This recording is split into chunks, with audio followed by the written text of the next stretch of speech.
and welcome back to the Citizen channel. Hope you're all staying safe and well, and our continuing look and our thank you to Kevin De Bruyne. Yes, this is part 3, so please check out parts 1 and 2, a unique look through the media, my own personal observations as well about Kevin.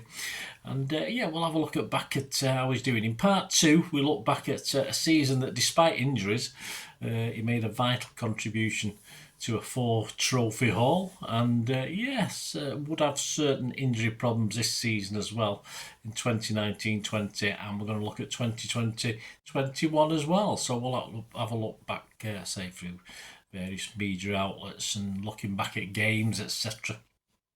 Looking at assist and goal scoring records, yeah, not too bad, as we know with our Kevin. Right, on to that season 2019-20. City beat Liverpool in the Community Shield on penalties 5-4. Kev started but came off towards the end of normal time. Perhaps he didn't fancy a penalty, I'm not sure, but he will score a few in this episode, that's for sure. On the 10th of August, in our opening fixture, an assist to kickstart the season as City hammered the Hammers 5-0 in Cockney land. Kev powered through midfield to lay it to his left for Raheem Sterling to hit home for 2-0. Sterling will get a hat-trick that game. In our first home game on the 17th of August, the 20th minute high looping curling cross from 25 yards to the back post was headed home for 1-0 by Raheem Sterling, and he supplied Aguero with a glancing strike to make it 2-1. And a bit of a P-roller along the ground from the right on 35 minutes. That game ended 2-2 though. In a 3-1 win at Bournemouth on the 25th of August, KDB got in a muddle. Yes, it's a bit of a muddle with an attempted shot, and it then fell to Sergio. So a bit of a fortunate assist to put City 1 up from close range. And at a sunny Etihad on the 31st of August against Brighton, after just 2 minutes, David Silva pulled it back for Kev to side foot home to give City the lead. 40 minutes later, a lovely back heel from Mahrez to KDB, who then fired across for Aguero to hit it into the roof of the net for 2-0. We won that one 4-0 in the end.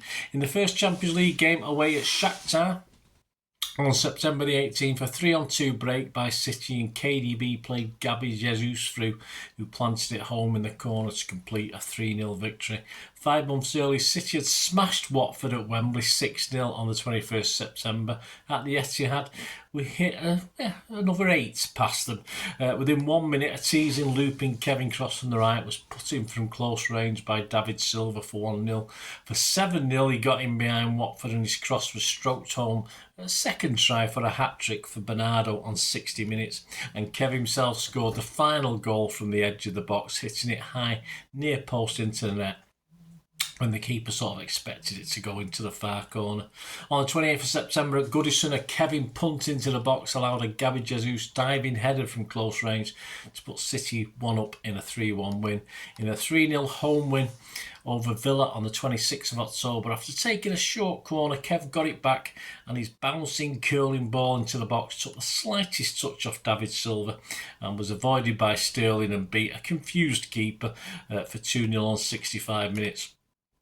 Prior to the Chelsea home game on the 23rd of November, KDB's City stats read: played 189 games, 43 goals and 19 yellow cards. Yeah, no red.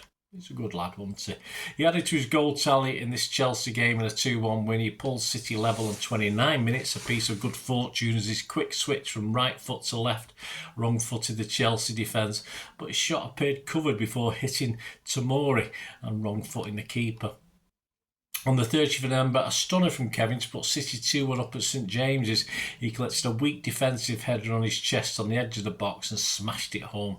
That game, though, would end 2-2. The woodwork denied Kevin his first City hat-trick at the Emirates on the 15th of December. He did score 2 goals, though. He said of those goals, the first goal was down to technique. The ball came to me with a bounce and I tried to keep composed as it was difficult to keep the ball as low as possible. I tried not to lean too much backwards. It was just low enough to put it under the bar. Then the second, he said, a little similar. The keeper doesn't really see the ball and it gives him less reaction time. It's a long time since I've scored a hat-trick and it would have been nice. Yes, well, that would come eventually. It was the first time he scored 2 in the Premier League. No rest for Kevin over Christmas, 3 games in 8 days and 1 goal and 3 assists to his name. In a 3-1 home win over Leicester, he picks a ball up just inside the Leicester half, strides forward, leaves a Leicester defender in his wake, jinking right to just inside the box, and his superb ball is met at the far post by Gabby Jesus to complete a 3-1 win on 69 minutes. Away at Wolves on the 27th of December, it was going well despite an Ederson sending off as KDB put Sterling through to make it 2-0 5 minutes into the second half, but the extra man eventually told as Wolves came back to win 3-2. He was involved in both goals in a 2-0 December 29th win at home to the Blades. The first he battled hard to win in the Sheffield half, and he released Sergio, who blasted it high into the goal. And he scored the second after driving forward, picking the ball up in his own half. His ball to Mahrez was returned to him as he powered into the box, dragged it right to create space and drilled it near post with the keeper unable to move. On the 7th of November, City beat United 3-1 at Old Trafford in the Carabao Cup semi-final. First leg, it was Kevin's 200th appearance for the Blues. Away at Villa, 6-1 thrashing as Kevin set up Aguero to lash home for 3-0 on 28 minutes. Then a minute into stoppage time in the first half, he drove through on the right. One of his trademark behind the back line balls finds Gabby Jesus to make it 4-0 for half time. He found Sergio at the back through a packed box to score the only goal in a tough 1-0 win at Sheffield United on the 21st of January. In City's last home game pre-COVID to West Ham, a Kevin corner was glanced via the head of Roderick into the far corner for 1-0, and he scored what will prove to be the winner as he fed it through to Bernardo, who dragged it to the side right into the path of Kevin again just outside the 6-yard box, who beat the keeper at his near post. In the Champions League round of 16 away leg, he led City from 1 down to win at the Bernabeu 2-1. He ducked and dived, twisted and turned with white shirts surrounding him on the box on 77 minutes and managed to get a cross off for Gabby to head an equaliser. And with balls of steel in the 82nd minute, he stepped up to score a penalty for a 2-1 win after Sterling had been fouled in the box. He was a sub late on for the Carabao Cup 2-1 win at Wembley over Villa on the 1st of March. A back injury then kept him out of the FA Cup win at Hillsborough on March the 4th and the league defeat at Old Trafford on the 8th of March, and that's when the action stopped for the time being. On the resumption of the league in empty stadia, a 3-0 win over Arsenal at the Etihad on the 17th of June as Sterling put City ahead just before half-time. A KDB through ball fortuitously took a deflection off the Arsenal defender David Luiz to fall into Sterling's path. From the spot, Kev put it to Leno's left. Leno went right for 2-0. A lovely up and down free kick into the top corner brought City level at Stamford Bridge on the 25th of June, but we lost 2-1. And in the FA Cup at St James's, another penalty sending Darlow, the keeper, the wrong way to put City 1-0 up in a 2-0 win. Mr Reliable from the spot put City ahead again from 12 yards in the 4-0 win over Liverpool at the Etihad, and he played in Sterling to make it 4-0 on the 2nd of July. Against Newcastle in a 5-0 Etihad romp 6 days later, his pullback for an easy tapping for Mahrez made it 2-0, an assist for Kev away at Watford on the 21st of July. And in the final Premier League match of the season on the 26th of July, City beat Norwich 5-0 at home. De Bruyne scored 2 goals. He made it 2-0 with a lovely lifted shot into the far corner from a left-hand edge of the box from a Walker pass. In the second half, a short, simple pass put Sterling through in the box, who finished easily for 3-0. His presence in the box allowed a defensive error for Mahrez to make it 4, and a blocked Mahrez shot found KDB unmarked, and he killed in number 5 in off the far post. He equalled Thierry Henry's record for the most assists in a season and also won his second Playmaker of the Season award. He became the first player in history to reach 20 assists in a single season in 2 of Europe's top 5 leagues. In a one-off Champions League quarter-final game against Lyon in Lisbon on the 15th of August, Kev arrived in the box late and side-footed home a Sterling pullback to make it 1-1, but Liam would surprise everyone running out 3-1 winners and dumping us out of the competition. At the end of the campaign, KDB was also awarded the City Player of the Season award, the UEFA Midfielder of the Year award, and the coveted PFA Players Player of the Year award for 2019-20. His season stats: in the Champions League, 7 starts, 2 goals, 1 assist. In the Premier League, 32 starts, 3 substitute appearances, 13 goals and 20 assists. FA Cup, 2 appearances with 1 goal. Carabao Cup, 2 appearances and 1 as sub. On to the season played, for the majority of it behind closed doors, season 2020-21. Kevin was at it away at Wolves on the 21st September, put through by Foden. He was brought down just inside the box. He stepped up and fired the penalty to the keeper's right. He guessed correctly, but it was right into the corner at pace from Kevin, so it was 1-0 on 20 minutes. A pre-assist for City's second goal on 32 minutes. He was slightly fortunate with the assist for a 90-minute Gabby Jesus strike, but battled well in the box and the ball fell for Gabby, whose shot took a big deflection but made it safe, and 3-1 on 90 minutes. Another pre-assist in the 3-0 win at Burnley on the 30th of September with Simon Bukowski, the Manchester Evening News rating him an 8 out of 10. A muscle injury kept him out between the 17th and the 24th of October. The City struggled in the bottom half of the table, but was back pulling the strings in a 3-0 Champions League win in Marseille on the 27th of October. Gideon Brooks from the Express was less than complimentary, rating him just a 6, but Simon Bukowski in comparison scored him 8, saying showing what City have been missing in recent matches with key passes to create chances. The match report confirms more or less what Simon Bukowski said rather than Gideon Brooks. On 18 minutes after a defensive error, KDB played across for Torres to open the scoring, and on 81 minutes Kevin picked it up in his own half, played to Mahrez, and he continued running into the box to be played back in by Riyad and send an easy pass across goal for a Sterling tap-in for 3-0. Another 8 out of 10 from Simon Bukowski in a tight 1-0 win at Sheffield United. He said crisp, accurate passing making the difference. A 7 from John Richardson in the Star and Express. It was a Walker shot from distance that separated the teams, with the pass to Walker from Kevin. A 1-2 with Torres made it 1-0 against Olympiacos on the 3rd of November. Torres finishing it off on 12 minutes, and his short pass through to Gabby on 81 minutes was hit into the roof of the net for 2-0 in a 3-0 win.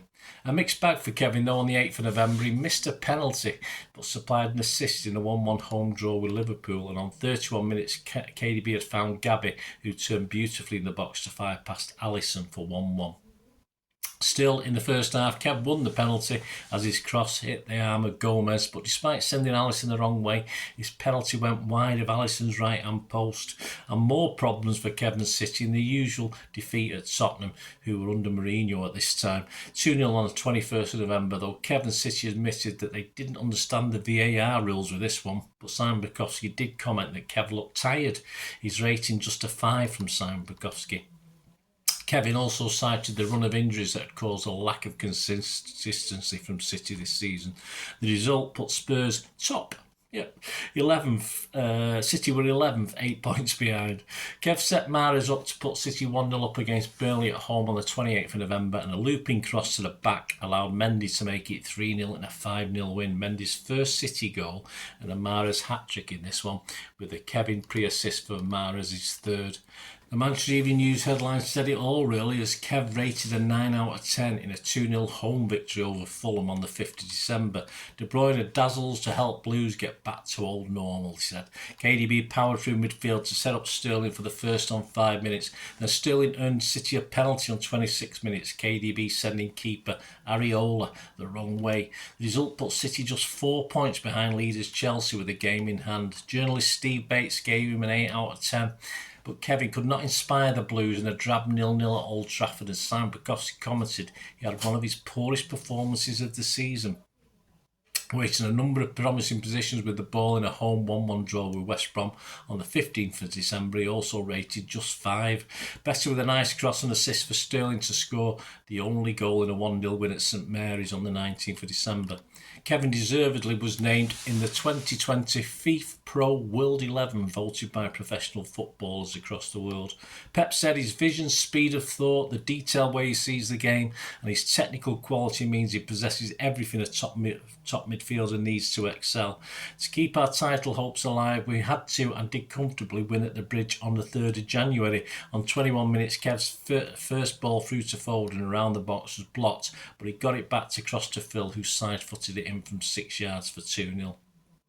Sterling appeared to have taken too long after being set free by Kevin defensive header, from his own half.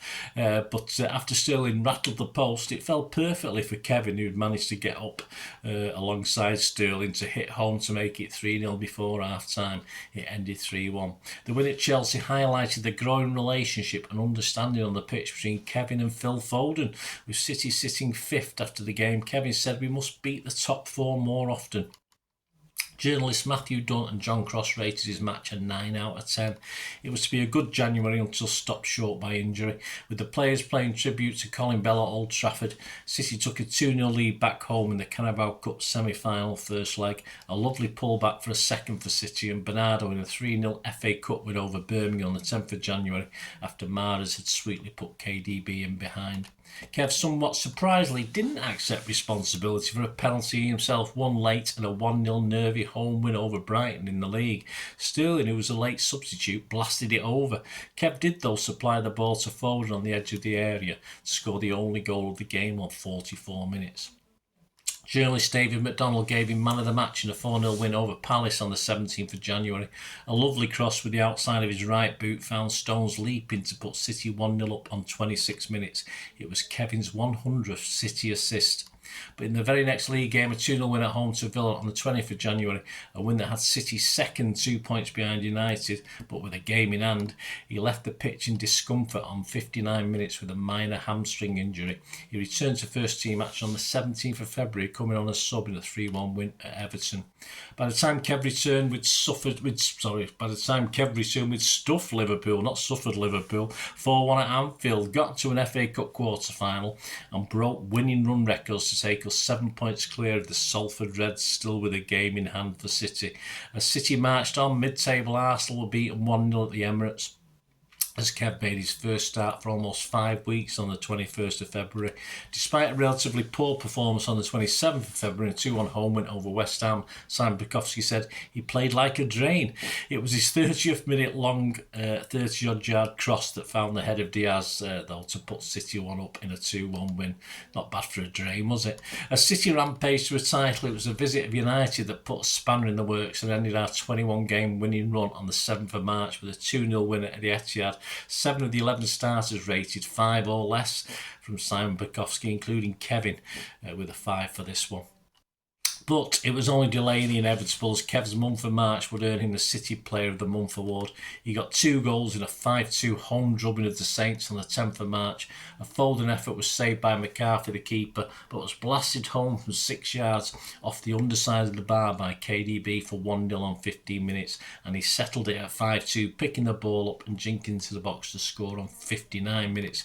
After playing his last Champions League game on the 3rd of November, Kev was back for the round of 16 second leg match-up with Mönchengladbach on the neutral Puskás Arena in Budapest. City, already with a 2-0 lead, also won this 2-0. Kev scoring his first Champions League goal of the season.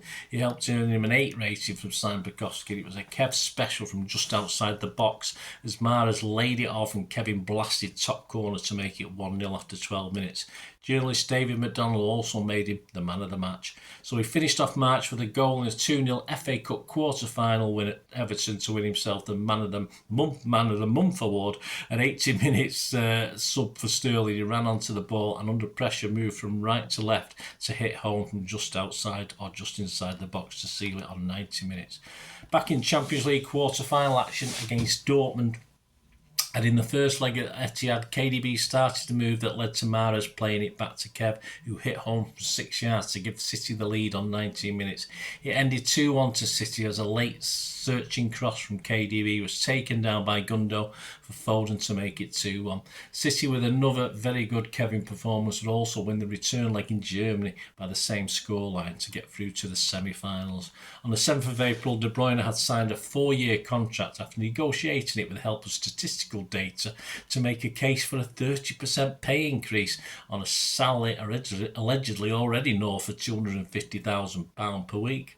He said, "I could not be happier." Well, I think I'd be happy as well. "This football club is geared for success. It offers me everything I need to maximise my performance," he said. Wembley disappointment as KDB went off injured early into the second half of City's 1-0 FA Cup semi-final defeat to Chelsea on the 17th of April. But it was on to more silverware just 8 days later for Kevin, and he had a hand in the only goal of the Carabao Cup win at Wembley over Spurs. And some fans were back, me included, as his corner late into the game was headed in by Laporte to give City a 1-0 win and the Cup. And the Champions League final, the first time ever, beckons. City went to Paris on the 28th of April and slightly fortunate equalised from Kevin, whose curling cross beat everyone, including the keeper, who seems to be put off by the blue shirts, dark and light, moving into the 6-yard box. City won 2-1 as Kev took home the UEFA Man of the Match award. City finished the job at home on the 4th of May in the snow, 2-0 to reach our first ever Champions League final. As City bid to confirm the title, Kevin was missing with a muscle problem. Despite blowing it at home to Chelsea, a 4-3 win at St James's on May the 13th confirmed City's title. But despair for Kevin and City, of course, in the Champions League final against Chelsea in Porto, where Kevin De Bruyne picked up a head injury after colliding, or let's say was fouled, by the thug Antonio Rudiger in the second half to be substituted by Gabby Jesus. Of course, we lost 1-0 against Chelsea. Medical scans after the game revealed De Bruyne had suffered acute nose bone and left orbital fractures. A horrible end to another very good season, though injuries did also play a small part. De Bruyne was voted the PFA Players Player of the Year for a second successive season. His season stats: in the Premier League, 23 starts, 2 sub-appearances, 6 goals and 12 assists. Champions League, 8 starts, 3 goals and 4 assists. In the Carabao Cup, 3 starts, 1 sub-appearance and 1 assist. And in the FA Cup, 2 starts, 1 sub-appearance, 1 goal and 1 assist. There you go. Join me in part 4 as we continue our unique look through the media and personal observations. Our thank you to Kevin. And of course, we'll get to seasons 21-22 and 22-23 as Kev and City achieve, well, yeah, even more dreams. So join me for that. Let us know any memories, guys. Great to have them, of course. Hang on for a minute or so if you can help support the channel. The different ways of doing that, if you like what I try and do on the channel, that'd be fantastic. So all I ever ask is you keep watching and listening. I hope you enjoyed the feature, and yeah, if you can support me through the subscription, if you can subscribe, guys, that'd be wonderful if you've not already done so. We do actually have memberships at the moment, just 99p a month, so you get access to all my City stuff, including all the history vlogs, dozens and dozens not been published yet that you get immediate access to, and every time I do a edit and do a vlog, you get immediate access to it as well. So you can have a copy of scripts as well if you want any hard copy of the sort of things I do on matches and teams and managers and players, etc, etc. So if you can join the membership, that'd be wonderful. We'd fine. And yeah, if you want to support the channel just by watching the ads, that helps. Watch the ads, let them play through while you just have to check your phone or something, let it play out. And of course, if you follow any of the links, that always works as well. You follow a link to one of the ads and you fancy something. I've done it myself. I've followed a link and actually purchased something from another organisation. But it can happen. It can happen. Not all ads are stuff you're not interested in. And of course, if you can give us a like, guys, that's be absolutely fantastic. All likes are much appreciated. Anyway, thanks for watching. Until the next time, of course, I only ever ask one thing, don't I? Please, I ask you all to stay safe, especially you Blues. Until the next time, come on, City. Bye for now.